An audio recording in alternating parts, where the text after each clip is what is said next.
La tertúlia del Badalona Matí. Una anàlisi de l'actualitat del dia.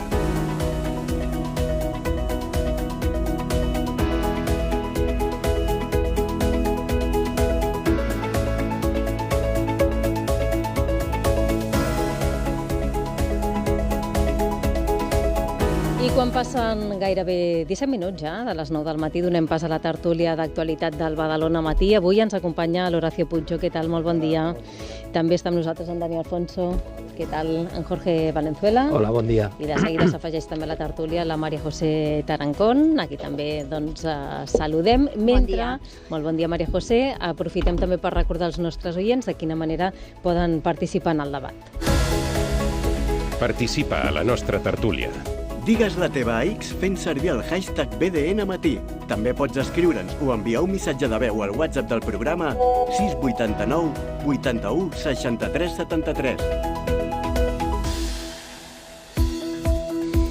I aquest matí visitava els estudis de Ràdio Ciutat de Badalona la regidora Rosa de l'Amo, amb qui hem volgut fer balanç també d'aquesta ordenança municipal pel que fa a la regulació de patinets elèctrics, que recordareu, aquí a Badalona entrava en vigor el mes de novembre passat, mentre que el registre de la DGT s'habilitava ahir mateix, després de patir algun retard, perquè estava previst a inicis d'aquest 2026 i finalment és en data d'ahir que aquells que disposin d'un patinet elèctric ja el poden registrar, que és el pas previ també a poder sol·licitar l'assegurança i per tant adequar-se també a la normativa que també ara ja és d'àmbit estatal. Sobre la taula posava algunes dades la regidora. Són 300 les sancions aproximadament que s'han interposat en aquests 3 mesos de regulació en l'àmbit municipal. Això pel que fa a les sancions econòmiques, explicava la majoria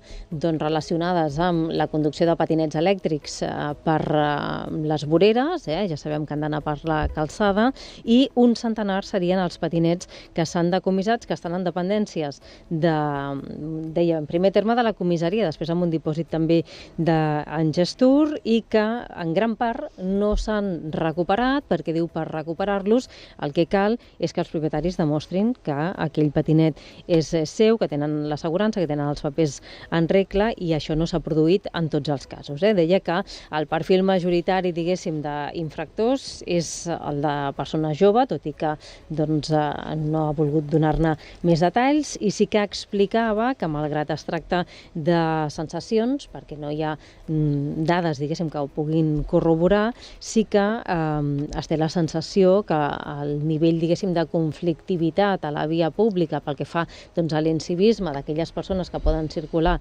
inadequadament amb un patinet elèctric ha anat a la baixa. Diuen que, com a executiu local, estan rebent menys queixes per part de ciutadans en relació a aquest ús inadequat dels patinets elèctrics, que malgrat fos sigui una minoria, també causa la seva problemàtica. I explicava, això sí, que la xifra de sancions i de patinets requisats en aquestes últimes setmanes va a la baixa, que pràcticament la major part de les sancions i d'interposicions, diguéssim, de denúncia per aquests casos van ser a l'inici de la normativa i que es nota una davallada d'infraccions en aquesta temàtica. Horacio, quina valoració fas tu d'aquesta regulació? Creus que ha estat positiva per la ciutat? Tens la sensació que hi ha un menor ús o inadequat del patinet elèctric? Seguramente, si los datos avalan que la incidencia de infracciones ha bajado, es una buena señal. El problema que yo veo es que es algo que va muy en el corto plazo, porque si no acompañas a esto tipo de, si no acompañas estas sanciones a una educación cívica y en los colegios y no lo fías todo a las sanciones, y no lo fías todo al efecto que pueda tener una mayor presencia policial o un mayor número de sanciones, esto va muy bien en el corto plazo, pero no va bien en el largo plazo. O sea que creo que todo tipo de acción hacia el civismo tiene que estar acompañada de también una parte de educación y de apoyo a entidades, colegios y otro tipo de organizaciones que están en los barrios para que ciertos comportamientos incívicos se cambien a la raíz. Y no atacamos solamente la parte final del problema, que es el incivismo, sino que también hayamos toda una serie de acciones que en el largo plazo, al final, nos hacen mejor como sociedad en su conjunto. Per tant, més pedagogia, ¿eh? Claro, por supuesto, más pedagogía y menos sanciones y menos fiar todo a la policía.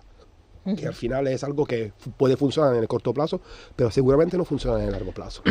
Yo tengo que añadir que, hablando de la pedagogía, es cierto que se hizo una campaña informativa y yo personalmente fui a varios institutos a darle el tríptico informativo para que los jóvenes que utilizan el patinete estuvieran informados y me consta que se hizo en toda la ciudad.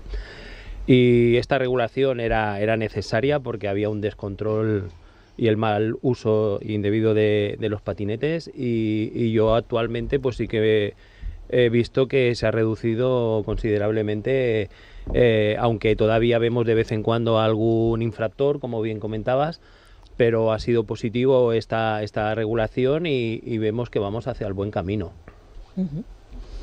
Bueno, creo que sí que estoy de acuerdo que había que regularlo y ahí el hecho de regularlo no lo veo criticable y además también a nivel estatal se están intentando regularizarlo. Bueno, se han hecho ya medidas para poder regularizarlo. Lo que sí estoy muy de acuerdo con Horacio, creo que no hay que acabar. Se ha empezado por el final, ¿no? Que es con el sistema punitivo, ¿no? Cuando habría que haber hecho algo pedagógico, algo educativo en los institutos, no solo con una octavilla, entregarla a la puerta, sino ir a las clases, explicar la importancia que tiene el casco, etcétera, etcétera. Y bueno, los seguros y todo esto, pero sobre todo el casco, ¿no? A los chavales más jóvenes, porque es un transporte que los chavales lo utilizan bastante, ¿no? Y no tenemos que cohibirlos a que lo utilicen, sino que hay que enseñarles a utilizarlo. El que passa és que això pot ser preocupant en el sentit de que, clar, és un transport, efectivament, que utilitzen, perquè el poden utilitzar, està permès a menors a partir de 16 anys, no? Però, clar, un menor a partir de 16 anys no sap el codi de circulació. I la norma diu que ha d'anar per la calçada. Pues és important Vull dir, per regular-lo. això és tan Sí. important Sí, la sí. pedagogia, no? Perquè, clar, un nen, una nena de 16, 17 anys, nois, noies, d'acord, no són nens i nenes ja, no? Que utilitzin un patinet elèctric i que vagin per la calçada hauran de conviure amb un vehicle, amb un camió, amb un turisme, amb un autobús, també- i per tant han de conèixer quines són También les puede normes de pasar con una circulació. persona de 40 años que no tenga carnet de conducir, ¿no? O també, exactament, sí, sí, sí. Pero, perdona, Nuria, no es cierto. Hay niños de 16 años que sí saben el código de circulación porque tienen el permiso de moto. Entonces, En aquests casos sí, si tienes estic el d'acord. permiso de moto... Però has entonces- tingut una formació, no? pero Pel por que eso, fa a fíjate circulació. que yo además pondría lo que es patinetes y bicicletas eléctricas. Nosotros, no tengo los datos, pero en el año 2025... Estamos en el 26. 2025 hemos llevado 4 casos de reclamaciones de clientes nuestros. Barcelona, uno en Badalona y otro creo que en Mataró. No me quiero Per acordar. accidents amb 2 patinets? en Barcelona, uno en Badalona y otro en Mataró por accidentes de patinete. Todos menores de 16 años, sin seguro de RC. Con lo cual no puedo estar más de acuerdo contigo, se necesita una normativa estatal. Porque al final, tú dices, se ha empezado por el tema punitivo. Se ha empezado por el tema punitivo porque es una cosa que no estaba prevista. Empezaron los patinetes, empezaron tal, yo no voy a entrar en la necesidad de que los niños o chicos de 16 años, pero tengan que ir en patinete o tengan que ir en bicicleta normal, no en bicicleta elèctrica. Però en aquest sentit, Maria José, seria convenient que una persona que porti un patinet elèctric, a banda de la responsabilitat civil, aquesta assegurança que ara ja és obligatòria, o el registre de DGT, per exemple, se'ls hi fes requerís també un mínim permís de circulació, 4 nocions prèvies de circulació. Claro, yo tengo el permiso de circulación desde que tenía 16 años y llevaba una Vespino, ¿no? Todos vosotros sois muchísimo más jóvenes, pero una Vespino, había un momento que te quedabas sin gasolina, iba con pedaleabas, era como una bicicleta eléctrica más o menos, ¿vale? Entonces, al final te hacían sacar el permiso de circulación, lo podías tener con un titulín que te daban, pero si eras menor entonces de 16, pero luego necesitabas tener, para ya cuando tenías me parece que eran de 75, no recuerdo bien, pero necesitabas tener el permiso de circulación. Piensa que los patinetes, la velocidad controlada son 25, pero muchos no van a 25 porque les quitan, les sacan concretamente los dos procedimientos que hemos tenido, están desactivados, no sé muy bien porque de mecánica. Sí, bueno, que no quería decir trucaos, está desactivado el de esto de correr, como muchos coches. El límite de velocidad. El límite de velocidad. Entonces, esto es un peligro, Nuria, es un peligro. Además, os voy a decir otra cosa. El permiso de circulación de los patinetes, que es obligatorio ahora, pero es obligatorio para los patinetes nuevos. Los patinetes anteriores al 2024 hay un periodo de transitorio, que estos están sin permiso. Ojo también. O sea, tenemos aquí ¿cómo se llama? Todo como en un saco, que es un lío. ¿No? Entonces, al final, claro, si no hay... Y luego, otra cosa es, los responsables acaban siendo los padres. El RC, según cómo, tampoco te cubre en determinados temas. Entonces yo creo que esto sería una regulación, y no hay una regulación siquiera autonómica, es por parte de los ayuntamientos, que era como el Vespinillo este que te decía, que te daban como una cosita, una licencia de circulación, o los coches estos que vas con una licencilla de circulación. Y perdona, 2 accidentes con bicicletas eléctricas. Estamos en el mismo, claro, una bicicleta eléctrica en un momento determinado también coge una velocidad importante. A mí me gustaría añadir que hubo un mes de una campaña informativa por parte de la Guardia Urbana en diferentes puntos de la ciudad. Entre ellos, acordaros que, por ejemplo, en el eje comercial del Paseo de la Salud se hizo campaña informativa y esto ayudó muchísimo. Además de los flyers y los trípticos informativos que se dejaban en los institutos, también tengo conocimiento de que agentes cívicos también iban con el flyer y gente que veían por la calle, pero había muchos jóvenes que decían, esto no va conmigo, esto a mí no me van a...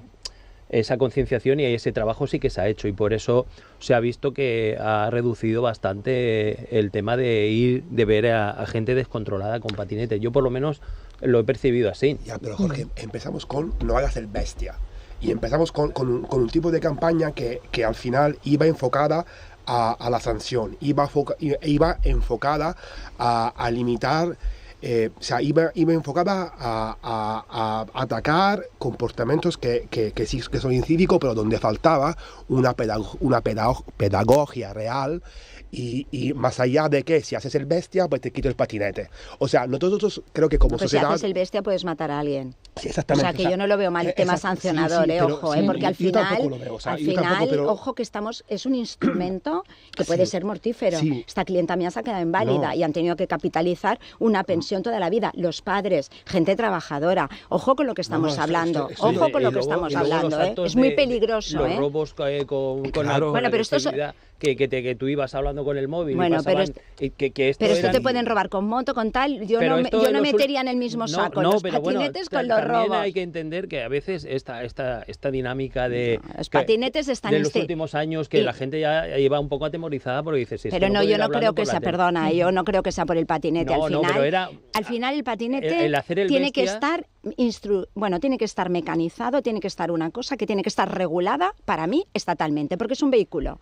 Es un vehículo. Sí, que es una máquina de matar, que y si es menores de 16, si es mayores de 16 años, oye, tienen que aprenderse el código de circulación, como nos lo hemos aprendido todos los que somos motoristas y que hemos llevado una moto desde los 16. Al final toda ordenanza va vinculada a un régimen sancionador. Hem rebut el missatge d'un oient que ens deia: bon dia, quan jo era petit les bicicletes tenien una matrícula municipal que identificava la bicicleta. Diu, tots haurien de tenir uns coneixements de circulació, un permís que els autoritzi a poder portar els vehicles a motor. Salutacions. Bueno, yo aquí sí que digo, por el tema... a ver, las bicicletas han existido toda la vida y han estado conviviendo en la ciudad, y esto de la matrícula, yo he tenido bicicleta y no he tenido nunca matrícula, ni he tenido conocimiento de que tuviera que tener matrícula, y vamos, yo es la primera vez que veo esto. Y ahora pues ha evolucionado y nos tenemos que adaptar a las nuevas evoluciones, y la bicicleta eléctrica es un avance muy importante porque ha hecho que mucha gente no podía hacer deporte porque no podía subir a la montaña, no podía ir a la montaña porque no tenía la capacidad para poder hacerlo, y ahora con la bicicleta eléctrica sí que puede hacerlo.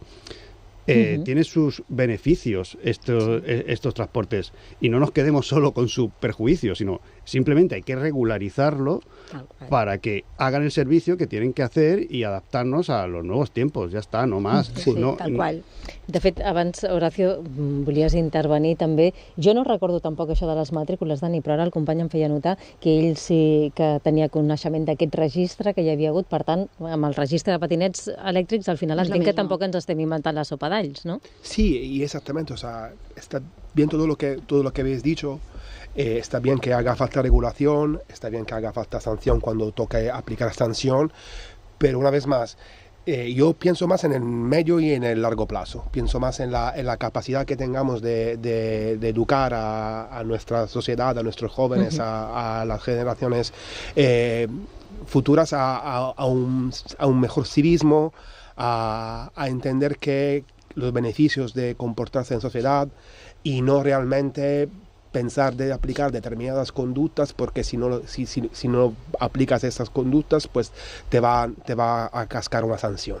Que está muy bien, pero repito, esto funciona y todo el tipo de análisis de este tipo de conducta te dicen que funcionan en el corto plazo, pero en el largo plazo y en el medio plazo, al final las conductas incívicas vuelven a repetirse si falta esta pedagogía. Vinga, anem a una altra qüestió. Yo que apunto que, mira, yo donde yo vivo veía mucho padre con el niño de 3 años en el patinete al colegio a una velocidad que yo decía, esto no puede ser. Esto ya no se ve. Y las sanciones tienen que estar, perdona, Código de circulación, la gente, si no hubieran sanciones por conducir borracho, irían borrachos, si no hubieran y perdona, y es a largo, porque llevamos con el Código de circulación, no te digo del año que es, porque ahora mismo no lo sé, pero imagínate, entonces tienen que haber sanciones. Entonces, cuando una cosa es un instrumento que puede ser muy peligroso y que estoy muy de acuerdo que es un instrumento que facilita el acceso, facilita la movilidad, etcétera, tiene que haber una regulación, porque en lo que no puede salir perjudicado es las personas que no utilizan ese instrumento del patinete. Pero supongo que estaremos de acuerdo que ambas cosas son compatibles. Sí. Hombre, es que yo lo primero que he dicho que se necesita un permiso de circulación. Y un permiso de circulación es un estudio, no solamente, con todo el respeto, un folleto de alguien que vaya a un colegio a decir que eso tienes que utilizarlo tal. No, perdona, estudia, sácate el carnet del patinete, como te sacas el carnet desde los 16 años para conducir un barco, para conducir una moto, para conducir el avión no lo sé si es a partir de los 16 o no, pero para conducir lo que haga falta, porque a partir de los 16 años estás capacitado, con lo cual también estás capacitado para estudiarte las normas bàsiques de circulación. Ja està. Vinga, va, una altra qüestió. De fet, jo si tingués un fill adolescent que volgués anar en patinet, agrairia que hagués de fer una formació per saber de quina manera de circular, no? Per qüestió de seguretat, també.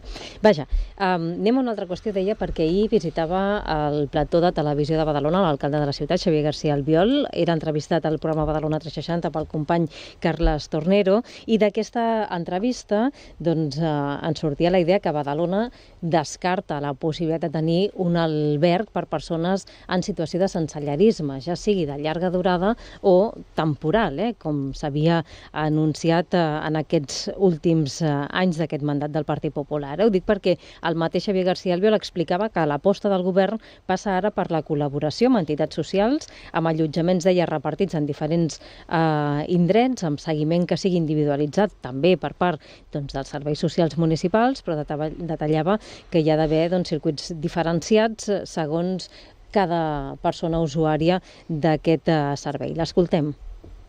Obrir un alberg i posar allà les persones sense un seguiment i de manera eterna, allò no és una solució. Al contrari, t'acaba generant problemes en l'entorn. Anar posant persones sense sostre a diferents espais que tenen aquestes entitats, fent-los un seguiment, per exemple, fent-los un seguiment i que estiguin amb un temps limitat. El que no pot ser és que hi arribi una persona i, com passaves amb un fill vell, que estirin 3-4 anys. Què en penseu d'aquesta proposta del govern sobre l'atenció a les persones que es troben en una situació de sensellarisme? Dani, tu mateix? Lo primero, lo que nos tiene acostumbrado Albiol, que es a la mentira. Él cuando cerró Can Bufi Vell se comprometió a que no puso tiempo, dijo que sería durante esta legislatura, pero que sacaría su propuesta de una edificación nueva, y ahora ya no. Eso es lo que nos tiene acostumbrado, a un populismo barato y una mentira tras otra. Y además, en este caso, luego se queja de que le llamamos deshumano, pero que está claro que ha perdido cualquier tipo de humanización, y también saltándose la legislación, porque está obligado. Y la forma de huir a esta ilegalidad es contratar este servicio en Barcelona, que es lo que está haciendo ahora para cuando hay una emergencia. Va a Barcelona, paga a Barcelona por este servicio y lleva a las personas que han subido esta emergencia a Barcelona. Una ciudad como Badalona, si queremos ser puntera, tenemos que ser puntera en todo. Y en esto deberíamos de ser ya no puntera, sino una ciudad con un cierto mínimo, que no tenemos. Bueno, yo tengo que decir que esto de la alternativa habitacional, esto ya ronda en el ayuntamiento desde hace muchísimos años. Recuerdo desde más allá de la crisis del 2008, la plataforma de afectados por la crisis, que iban al pleno pidiendo que hubiera un albergue, y esto siempre ha estado en boca de todos. Y durante el 2015-2019, que no gobernaba Albiol, también se podía haber hecho una alternativa habitacional, que no se hizo. Y lo que defiende el alcalde es un modelo de trabajar con las entidades, con la Fundación Roca y Pi, con Cáritas, con Cruz Roja, donde se ayude a las personas que necesiten un techo por una forma de tiempo limitado. Y es un modelo que apuesta el equipo de gobierno, y por no tener un albergue donde se puedan estar allí de manera eterna, tal y como decía. Y es un modelo que defiende el gobierno actual. Pero, a ver, yo creo que aquí el verdadero motivo de este cambio de opinión del alcalde es porque él va un poco donde va el viento. Ha percibido que crear un albergue en el espacio donde está actualmente generaría un conflicto con los vecinos de aquel barrio. Y como ha pasado en el último caso del B9, cuando la gente necesitada se tenían que reubicar en determinadas estructuras, y hemos visto en los barrios a los vecinos preocupados por lo que venía, pues él ahora mismo no quiere asumir el coste de lo que significaría pues implantar una estructura como un albergue en un barrio, en el barrio donde está. Y entonces, Campo Fibell, exactamente. Entonces, al final lo que va él es cabalgando un poco los instintos más profundos de la gente que legítimamente está preocupada por lo que puede significar determinados de los problemas que se pueden venir a crear en determinados barrios. Y al final lo que hace es básicamente jugar y enfrentar el último y el penúltimo de la cola. Y es devastador, porque en lugar de resolver problemas, en lugar de ponernos en la perspectiva de cómo realmente como sociedad y en este caso como servicios sociales del ayuntamiento podamos soportar en un camino de reinserción laboral, de un camino de... Nadie quiere estar a perpetuidad en un albergue per gente sin techo. Si está ahí es porque tenemos un problema habitativo y una emergencia evidente. Es complicado pagarse un piso, es complicado hay un problema, mucha gente que no tiene papeles. Ahora con la regularización que este gobierno ha propuesto, está la mayoría de personas inmigrantes que no tienen papeles se regularizarán y podrán acceder a un trabajo legal y podrán alquilarse un piso, una habitación, lo que sea. O sea que lo que no podemos hacer es, una vez más, no resolver problemas y dejar que lo resuelvan los demás y dejar que lo resuelva la Generalitat, como pasó con el B9, que al final de este problema se resolvió por la Generalitat, y una vez más hacernos peores como sociedad. O sea, esto es lo que no podemos aceptar desde mi punto de vista. María José. Es complicado, tema de la vivienda, ya lo sabéis que a nosotros nos toca mucho porque lo llevamos en el despacho y es muy complicado. O sea, ver el albergue, yo no conozco exactamente el tema del albergue de aquí de Badalona, pero el tema del albergue es una situación transitoria total. O sea, las personas yo creo que no tienen que vivir en albergues, no sé si sabéis cómo funcionan, entran a una hora determinada y se tienen que ir al día siguiente, hay colas y espera, hay días que puedes entrar y días que no. Yo creo que lo ideal en un mundo ideal sería una situación habitacional con viviendas tuteladas. Nosotros, por ejemplo, tenemos un grupo que estamos ayudando a personas en viviendas y les damos viviendas, etcétera, ¿no? Entonces, claro, esto al final, esta gente pues al final sí que realmente tienen trabajo, tienen no sé qué, tienen no sé cuántos. Como él muy bien decía, pues yo no puedo estar más de acuerdo, de verdad, con el tema de la regulación de las personas que estén sin papeles. Siempre lo he dicho, me da igual que tenga un efecto llamada, me la trae al pairo el efecto llamada a mí. Una persona que viene aquí, que entra aquí y que está aquí, una de dos, o si se le devuelve y se le retorna a su país, con toda la legalidad vigente, y si está aquí, que trabaje. Y para trabajar necesita un permiso provisional, ya está, que le den unos papeles para trabajar. No te digo permiso de residencia, no te digo permiso de voto, no te digo nada, te digo una regulación para que puedan trabajar. Están transitorios, un año tienen contrato, al día siguiente, porque si no, ¿qué pasa? Que están fuera del sistema. Y la gente que está fuera del sistema, a mí me gustaría vernos a todos llegando a un país sin comida, sin papeles y tal, ¿qué haríamos? Es muy fácil. Es muy fácil criticar. Yo quisiera añadir No, pero espera, que acabo con el tema de la... Por eso, cuando una persona al final está en un albergue o en la calle, ayer cuando entré en el despacho, presidente Companys, con la salida de la autopista, un señor con su tienda de campaña, con su colchón, tal...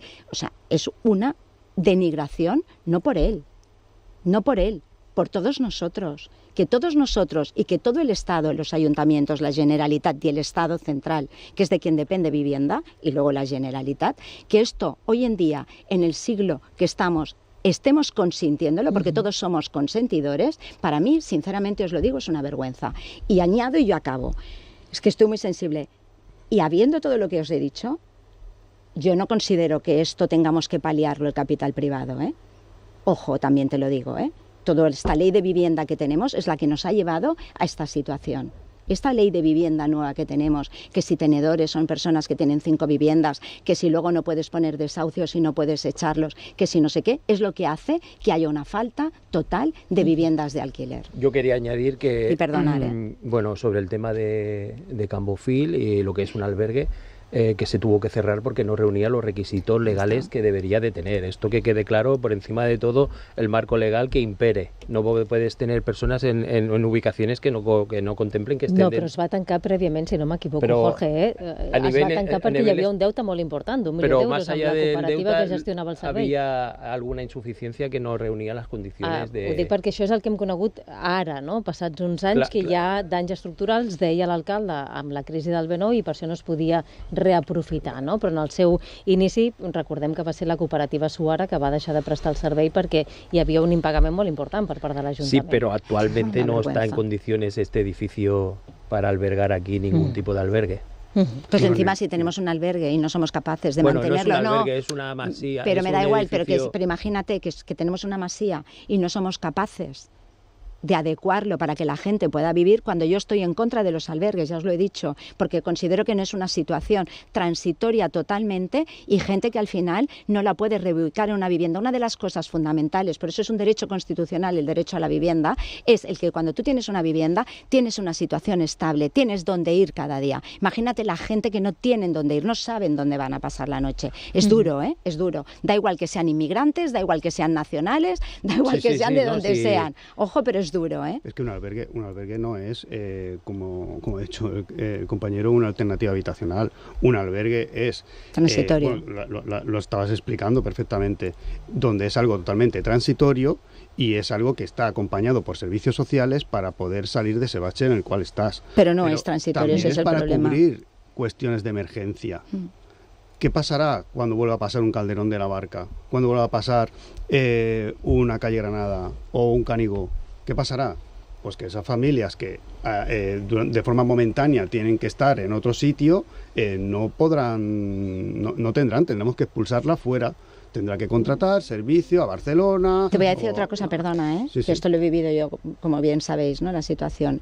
La gente no quiere ir a los albergues. Normal. La gente, cuando pasa un accidente de estas circunstancias, un tema climático, un tema tal, la gente no quiere, se niegan a ir a los albergues. Se buscan amigos, se busca por esa la red social. situación, o sea, imagínate la situación de los albergues. Entonces yo creo que nosotros tenemos que luchar todos porque realmente la situación no sea un albergue, sino que a estas personas se les pueda dar una solución habitacional. Yo había estado colaborando hacía muchos años, ahora esto ya no pasa, con la empresa Engestur. O sea, suena, ¿no? A nosotros nos pagaban viviendas de alquiler de clientes míos para ubicar personas que no tenían situación habitacional en aquel momento y estaban 1 año, 2 años, 3 años pagando un alquiler que pagaban Gestur hasta que estas personas encontraban la vivienda, pues habían tenido un problema de lo que fuera, etcétera, etcétera. Entonces, ojo. Aquí se han habilitado algunos equipamientos municipales como Campepus cuando ha habido las olas de frío y todo, no se han tenido que ir fuera del municipio. Se han habilitado camas para dormir cuando hay días de complejidad climatológica. Pero estás hablando de una operación que se ha hecho mal, tarde y nunca. Pero estabas comentando que se iban fuera, ¿no? Aquí hay equipamientos que se acomodan esos días y el modelo que sigue el equipo de gobierno. ¿Dónde se fue la gente de Canigó? Lo que dice María José, que son reacios a utilizar cuando se ofrecen estos medios, son reacios porque no. Pero si no tienes otra alternativa, tendrás que dormir en algún sitio, ¿no? Y ese sitio, hubo gente que prefirió dormir en coche que irse a un albergue. Sí, pero lo que sobresale es que... Bueno, pero gracias a que tenían el coche, también te digo, ya, ¿no? Pero lo que te digo es que de todas formas sobresale que nuestro alcalde ha decidido que tomar una posición muy populista sobre este tema, que es sobre la piel de la gente, y sobre la piel de la gente más necesitada. Y al final las cosas son como son. O sea, que en lugar de tomar las responsabilidades que como servicio social le corresponden, pues decide tirar el balón para adelante y tomar esta posición que seguramente le beneficia electoralmente, que seguramente pues, le permite pues, acaparar todo el espacio que está en la derecha de esta ciudad y la no derecha de esta ciudad, porque mucha gente, no digo que todo el mundo que tenga esas inquietudes hacia lo que puede pasar si tengo un albergue o si tengo a personas que necesitadas o sin papeles en mi barrio, pues creen problemas, pero que una vez más no resolvemos problemas y esperamos que lo resolvamos. Pero es una regulación, perdona, es una regulación que no es del ayuntamiento, es estatal. Comentar que si todo va bien a final de año podremos tener un comedor social en la ciutat. Sí, això va dir l'alcalde també, ho va dir a la ràdio i ahir també ho explicava a Televisió de Badalona. Jorge, ja que et tenim aquí, a veure si ens pots ajudar amb una demanda, ho dic perquè ets pròxim també en aquesta zona. Ahir l'Associació de Veïns de Nova Lloreda compartia, diguéssim, el seu neguit per, diuen, una situació de degradació en la que es trobaria el poliesportiu del barri, que diuen que està a la pràctica fora de servei perquè no hi ha porteries, perquè no hi ha cistelles per poder jugar a bàsquet, perquè les grades i els vestidors estan tancats i doncs, demanen que l'Ajuntament procedeixi a la reforma d'aquest espai el més ràpid possible. Escoltem el president de l'Associació de Veïns de Nova Lloreda i ho comentem. Ell és en Manuel Porcel. El Polideportivo de Nueva Lloreda llevamos 30 años reivindicando que nos hagan actuaciones y lo reparen y no hay forma humana de que lo reparen y lo arreglen. La pista dicen que sí la podemos utilizar, pero el servicio de agua, lavabos y todo no se puede utilizar. Aparte que las gradas estén en peligro porque se pueden caer y entrar dentro de la pista y pillar a cualquier chiquitín que haya. Bueno, jo coneixes aquest poliesportiu, no? Jo m'he criado en este polideportivo. Per això t'ho demanava. Hostia, en Nova Lloreda, hace 30 años, cuando estaba Pilar Cantero, una regidora del Partido Socialista, y muchas instalaciones se hacían convenios y se cedían a las entidades vecinales. Pero quiero decir que la vida de un polideportivo, allí teníamos el equipo de fútbol sala de la Peña Barcelonista de Nova Lloreda Nord, con una competición excelente que le daba vida a lo que es un polideportivo. Teníamos competición de baloncesto, teníamos mayorets, En fin, un polideportivo con un uso deportivo para el barrio, en el cual se hacía cohesión social, la actividad económica del barrio funcionaba perfectamente porque los negocios que estaban allí pues pedían que hubiera competición. Quiero decir que cuando yo formé parte de la Junta de la Asociación de Vecinos de Nova Lloreda Nord, cuando estaba el señor José López, y desde el punto de vista, cuando dejamos de tener competiciones en este tipo de polideportivos, pues el barrio pierde mucho. Es cierto que la asociación siempre se utilizaba la pista, pues se hacía la sardinada popular, se hacía la entrega de el cartero real, hacíamos la fiesta infantil, la verbena de San Juan, y se hacían las actividades en el polideportivo. El polideportivo era el punto de encuentro donde se hacía. Pero más allá de un polideportivo, o sea, las asociaciones de vecinos pues siempre tienen, hay varios, no tiene que ser el eje principal un polideportivo para poder hacer actividad social en el barrio. Eso lo quiero dejar claro. A partir de aquí, durante los últimos años, pues se dejó de hacer actividad. El conserje que hubo municipal en aquel entonces se deja de ser, al ceder la instalación a la asociación de vecinos, pues ya el conserje municipal deja de estar. Y ha ido, el mantenimiento se iba pintando por parte de la asociación, el señor Vicens, lo pintábamos, y es verdad que ahora está pendiente de hacer un proyecto nuevo para ese polideportivo y poder darle vida, pero todos sabemos la lentitud que lleva esta administración. Entonces los tiempos, cuando se hace la redacción del proyecto, la licitación del proyecto, la ejecución del proyecto, entonces son tiempos muy lentos, però està previsto de que ese polideportivo vuelva a tener la vida que tuvo en su día. Però de moment està en aquest estat, que lamenten els veïns. Y es muy fácil, cuando estás a la oposición, y me refiero cuando el alcalde estaba en la oposición, dar siempre soluciones fáciles, inmediatas a todos los problemas que tenía Badalona. Y estamos acostumbrados, los que llevamos cierto tiempo viviendo en Badalona, y vosotros más tiempo que yo, que cuando nuestro alcalde estaba en la oposición, pues parecía que iba a resolver todos los problemas de la ciudad en un pispás. Ahora pues nos damos cuenta que hay una serie de promesas incumplidas y que se van acumulando. Una de estas es este polideportivo. Entonces, una vez más, lo que quiero yo como ciudadano es un poco más de, como dices aquí en Cataluña, sentido común, un poco más de sosiego a la hora de cuando estás en la oposición y cuando estás en el gobierno, Jorge. O sea, yo acepto lo que dices tú. ¿Tú sabes cuántas actividades deportivas hay aquí con equipos jugando ahí en aquel polideportivo? ¿Lo sabes? Bueno, imagino... Es que un polideportivo es para darle un uso... Però si no hi ha grades i no hi ha però claro, sí, no, però és que... Explica que no hi hagi activitat o ja no n'hi havia abans, potser.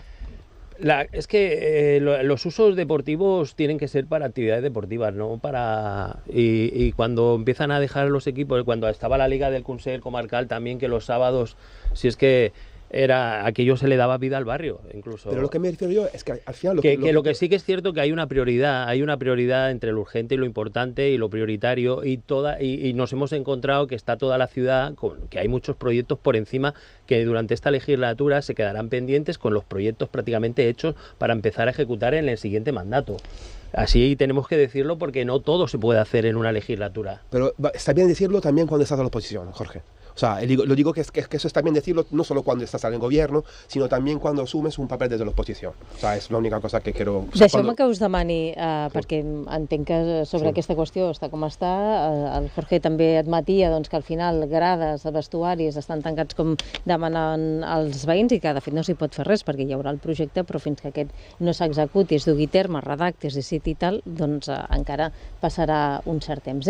Queden molt pocs minutets, el tema no és fàcil, però us volia demanar també per el fet que el Congrés hagi tombat la iniciativa de Vox de prohibir burca i niqab, però que també s'hagi obert, o diversos grups polítics s'hagin obert a debatre sobre aquesta qüestió. De fet, Junts ha registrat també un projecte de llei propi per prohibir a l'espai públic la utilització de peces o elements que cobreixin, diuen, totalment o substancialment el rostre. Què us sembla aquesta iniciativa, que tan sols comptava amb el suport, a banda de Vox, que és qui ho proposava, del Partit Popular?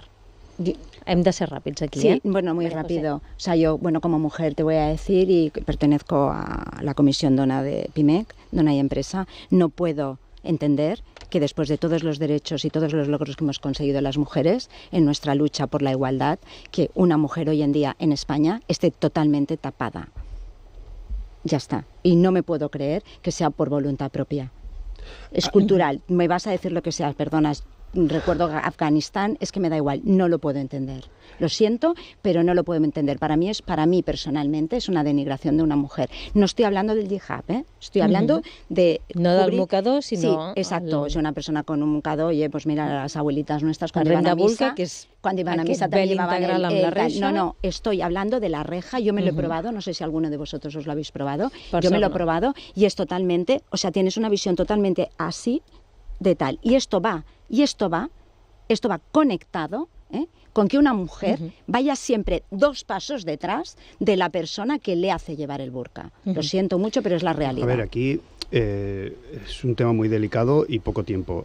Intentaré ser muy rápido. El tema es que hay un contraste cultural impresionante y que a todos cuando vemos una mujer tapada nos choca muchísimo. Eso es una realidad. Y que venimos de una sociedad donde en los años 60 y 70 el movimiento feminista fue por el destape, donde la mujer al quitarse ropa parecía un acto reivindicativo. ¿Pero qué era lo reivindicativo de allí? Lo reivindicativo no era que la mujer se quitara ropa y que pudiera ser hipersexualizada su cuerpo. Lo importante era que la mujer decidía la ropa que se ponía y cómo se la ponía. La decisión de la mujer era lo importante, era lo que realmente era revolucionario, lo que era realmente... ¿Y crees que estas niñas de 4 años que se las sacan del colegio y que no las dejan escolarizar a partir de los 5 años, que no tienen derecho a conducir, que no tienen derecho a nada, es una decisión personal de la mujer, es una decisión, perfecto, perfecto, es una decisión personal de la mujer, perfecto, perfecto. Solo quería acabar con esto, diciendo de que lo importante es que la mujer decida cómo tiene que ir. Es que no en España, en ningún sitio, el burka tendría que estar prohibido en todos los sitios, no solo en España. Déjame acabar, porque si no, no me dejas explicar mi opinión,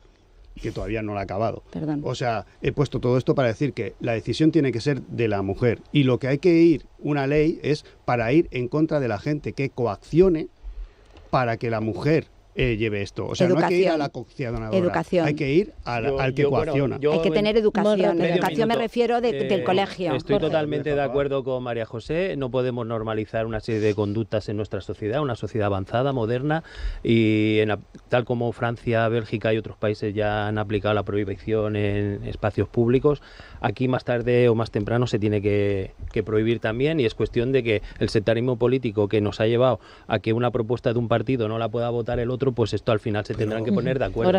Que aquí no es cuestión de sectarismo, que es cuestión que Vox y el PP se han sumado a esta propuesta por un claro sesgo islamófobo y no están hablando de significar, de eliminar este tipo de coacciones y solamente y de símbolos religiosos del espacio público, solamente porque todo tipo de señalización religiosa se tenga que eliminar de los espacios públicos, sino que han tapado dentro de una supuesta emancipación de las mujeres musulmanas una clara islamofobia. Entonces, es un tema serio, es otra cosa. que hay que abordar, y está bien que el gobierno haya rechazado que el Parlamento haya rechazado esta propuesta ahora, y que se abra un debate más amplio sobre què significa ser realment feminista. Perquè el debat està clar que és obert. Moltíssimes gràcies a tots 4 per haver-nos acompanyat.